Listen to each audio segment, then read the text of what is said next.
अयोध्या में रामलला अपने भव्य नवनिर्मित मंदिर में विराजमान होने जा रहे हैं और पूरे देश में खुशी का माहौल है कि रामलला अपने घर वापस आ रहे हैं, अपने फिर से अयोध्या में जन्म स्थली पर विराजमान होने जा रहे हैं। और हमारा विदिशा से यह सौभाग्य है कि भगवान राम यहाँ पर आए हुए हैं और राम के चरण यहाँ पर मौजूद हैं और हमें जब तक यहाँ पर भगवान के राम के चरणों की पूजा करने और उनके दर्शन करने का यहाँ पर मौका मिलता है। जी हाँ, विदिशा के चरण तीर्थ धाम में मौजूद हैं भगवान राम के चरण और ऐसा माना जाता है कि भगवान वनवास के दौरान यहाँ पर चरण तीर्थ पर, यहाँ पर बेतवा तट पर यहाँ से गुजरे थे और पास ही में च्यवन ऋषि का जो आश्रम था, च्यवन ऋषि के आश्रम में च्यवन ऋषि के दर्शन करने के बाद यहीं पर जो कुंड है जिसको च्यवन कुंड के नाम से जाना जाता है, उस च्यवन कुंड में उन्होंने स्नान किया था और जाते जाते भगवान यहाँ पर अपने चरण चिन्ह जो उनके मौजूद थे वहाँ वो छोड़ गए थे और उन्हीं चरण चिन्हों की त्रेता युग से यहाँ पर पूजा की जा रही है और इसी से इस धाम का नाम, इस स्थान का नाम चरण तीर्थ धाम के नाम से प्रसिद्ध हुआ है। और आपको बता दें कि यहाँ वाल्मीकि रामायण में भी जिक्र है इस बात का कि श्री राम भगवान का यहाँ विदिशा से काफी संबंध रहा है। उनके जो छोटे भाई रहे हैं शत्रुघ्न, उनके पुत्र शत्रुघाती ने विदिशा पर राज किया है। और ये है बेत्रवती तट पर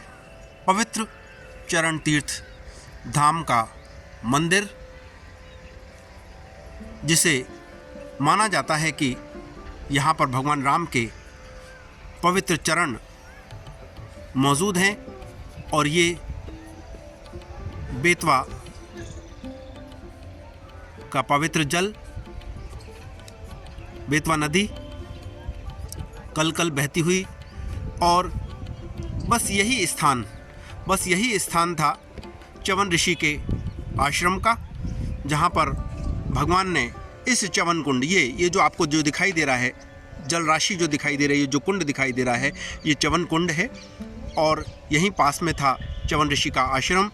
जिसमें स्नान करने के बाद भगवान राम अपने भाई लक्ष्मण के साथ में च्यवन ऋषि के पास पहुँचे थे, उनके दर्शन करने, उनका आशीर्वाद लेने और इसके बाद जाते जाते यहीं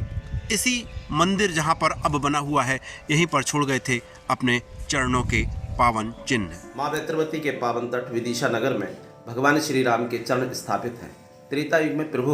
वनवास जाते टाइम और पुष्कर जाते टाइम विदिशा नगर में पधारे हैं। यहाँ उनके चरणों का पूजन होता है। हमारी आस्था का बहुत बड़ा विषय है। च्यवन कुंड में स्नान करके जो रावण चूंकि ब्राह्मण थे, ब्रह्म हत्या का दोष जो उनके ऊपर लगा था, च्यवन कुंड में स्नान करके उस दोष से उन्होंने मुक्ति पाई एवं भगवान श्री राम ने यहाँ च्यवन ऋषि के चरणों को पखाड़ा। चूँकि क्षत्रिय ब्राह्मणों का बहुत सम्मान करते हैं, तो च्यवन ऋषि के चरणों को पखाड़ा। च्यवन ऋषि ने उनको आशीर्वाद दिया कि आज के बाद ये जो जगह है, जो स्थान है, चरण तीर्थ के नाम से पहचाना जाएगा। और जो माँ बेत्रवती का च्यवन कुंड है, उसमें स्नान करने से ब्रह्म हत्या दोष की मुक्ति उन्होंने पाई।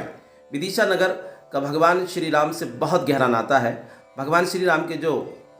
छोटे भाई थे शत्रुघ्न, उनके पुत्र शत्रुघाती की राजधानी विदिशा रही। और भगवान श्री राम के बारे में ये किंवदंती भी है कि शत्रुघ्न के पुत्र शत्रुघाती के राज्याभिषेक में भी प्रभु विदिशा पधारे। विदिशा से जितेंद्र शर्मा के साथ गोविंद सक्सेना की रिपोर्ट।